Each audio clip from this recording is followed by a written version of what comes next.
10 signs na masaya ka sa buhay mo ngayon. Number 1. Excited ka na matutupad ang mga plano mo. Mapabagong trabaho pa yan, bagong negosyo, gustong mag-aral, gustong makasama ang pamilya, gustong magka-baby, bagong investment, gustong bumili na lupa at makapagpatayo ng sariling bahay, gustong magka-love life, gustong magpakasal at marami pang iba. Kahit plano pa lang yan, pero masaya ka na dahil ina-attract mo na magkakatotoo talaga ito. Pero at the same time, alam mo sa puso mo na ang plano pa rin ng Panginoon ang matutupad. Magiging masaya ka kung mangyayari ang pinapangarap mo, pero kung hindi pa man, masaya ka pa rin dahil alam mong mas better pa ang ibibigay ni Lord sa'yo, o kaya hindi pa ito ang tamang oras. Isa kang positive thinker. Marami man ang negative na nangyayari, pero mas pinipili mong focus lang sa positive para mas magaan ang buhay. Number 2. Ikaw yung klase ng tao na kontento ka at the end of the day. Kung hindi mo man nakuha agad ang gusto mo, mas naging patient ka at mas naging porsigido ka na gawin pa ang lahat na makakaya mo para maabot ito. Ibibigay naman talaga ni Lord kung ano ang hinihingi mo, basta makakabuti lang ito sa'yo. Yun nga lang, may mga bagay na kailangan mo pang maghintay ng mahabang panahon bago makamit ito. At hindi mo pa man ito hiningi kay Lord, alam na niya kung ano ang kailangan mo. Kaya masaya ka sa buhay mo dahil kontento ka kung anong meron ka sa ngayon. At mas nagsisikap ka pa para pagdating ng time na ibibigay na ni Lord ang gusto mo, sobrang worth it nito.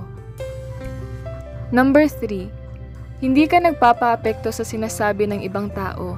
Mas kilala mo ang iyong sarili at ikaw yung nakakaalam kung ano ang gusto mo, kung ano ang pangarap mo. Ipagpatuloy mo lang ito as long as wala kang tinatapakan na ibang tao. Yan ang pinakamahalaga. Hindi ka gumagawa ng desisyon base lang sa sinasabi ng iba. Ikaw yung klase ng tao na ipinagdarasal sa Panginoon lahat ng gagawin mong desisyon. Kaya masaya ka sa buhay mo dahil alam mong ginagabayan ka lagi ni Lord. Alam mo rin na hindi mo kontrolado kung ano man ang sasabihin ng iba. Ang importante lang sa'yo na kaya mong kontrolin ang sarili mong emosyon. Kaya mong maging masaya. Number 4. Ginagawa mo ang lahat ng iyong makakaya para mas mapa-improve pa ang iyong sarili dahil makakatulong ito upang maabot mo ang iyong pinapangarap. Kung nag-fail ka man, hindi mo sinisisi ang iyong sarili dahil alam mo na part lang ito ng pagiging successful. Alam mo na may purpose ang lahat ng nangyayari whether good or not. Focus ka lang sa next goal mo. Hindi mo pa man naabot ang gusto mo, masaya ka na sa journey mo kasi yun naman ang mahalaga na masaya ka sa ginagawa mo. Number 5. Hindi mo ikinukumpara ang sarili mo sa iba. Hindi ka naiinggit kung ano man ang achievements nila kasi alam mong pinaghirapan nila yun. Masaya ka na nakikitang masaya ang ibang tao at pinaghihirapan mo rin ang mga bagay na gusto mong makamit. Number 6. Hindi man madaling magpatawad pero binibigyan mo ng sapat na panahon ng iyong sarili para maibigay ito. You're not closing doors kumbaga. Alam mo na ikaw rin ang hindi matatahimik kung may galit ka sa puso mo. It may take a long time pero pinagsisikapan mong magpatawad dahil ito ang daan para magkaroon ka ng inner peace. At syempre kapag peaceful ang pamumuhay mo, mas magiging masaya ka. Number 7. Kaya mo ring kontrolin ang iyong galit.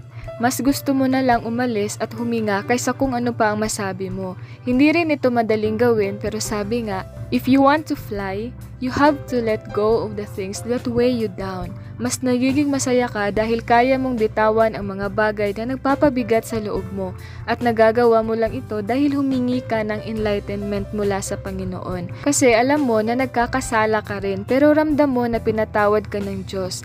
Kaya ikaw rin mismo ay nagpapatawad kahit pa sa mga taong hindi humingi nito. Hindi naman yan para sa kanila. Para yan sa ikakatahimik ng isip at puso mo. Kung wala kang galit sa puso mo, mas magaan at mas masaya ang buhay. Number 8. Kaya mong ibaon sa limot ang mga hindi magandang nangyari sa nakaraan.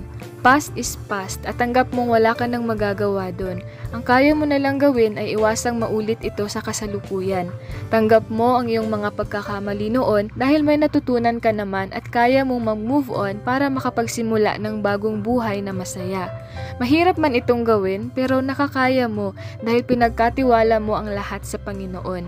Hindi mo man makalimutan ang eksaktong nangyari pero wala na ang galit at sakit dahil natabunan na ito ng mga bago at masasaya masasayang alaala. Number 9. Isa sa mga dahilan kaya masaya ka ngayon ay dahil meron kang inspirasyon. May isang tao na nagpapasaya sa'yo at kasama mong bumuo ng new happy memories. Yung tipong sa sobrang dami ng masasayang nangyari sa inyo, unti-unti nang nabubura ang mga masakit na alaala sa nakaraan. Parang imposibleng isipin pero nangyayari talaga ito. Hindi lang naman ang karelasyon mo ang nagpapasaya sa'yo. Nariyan ang pamilya mo, mga magulang mo, mga anak mo, mga kapatid o kaibigang parang kapatid na ang turing. Sila yung mga taong nagbibigay sa iyo ng inspirasyon kaya masaya ka sa buhay mo. At number 10, mapagbigay kang tao. May mabuting puso at handang tumulong sa iba sa abot ng iyong makakaya. Iba ang saya na iyong nararamdaman kapag may natulungan kang tao, lalo na kung makatanggap ka ng simpleng thank you. Hindi ka naghihintay ng kapalit dahil naniniwala ka na si Lord ang magbibigay ng marami pang blessing sa iyo. Lahat tayo ay may kanya-kanyang pangangailangan at pangarap. Ang mahalaga lang dyan na nakukuha mo pa ring maging masaya kahit hindi mo pa naaabot ang gusto mo. I-appreciate mo muna kung anong meron ka ngayon para mas lalo mong mapahalagahan ang malalaking blessings na darating sa iyo. Mapamaliit man o malaki, lahat ng yan ay biyaya na galing sa Panginoon kaya huwag mong kalimutang magdasal at magpasalamat lagi sa Kanya. Mahirap maging masaya lalo na dito sa mundo na maraming mapanghusga at mapang-api. Pero tandaan mo na ang tunay na kasiyahan ay kay Lord mo lamang matatagpuan.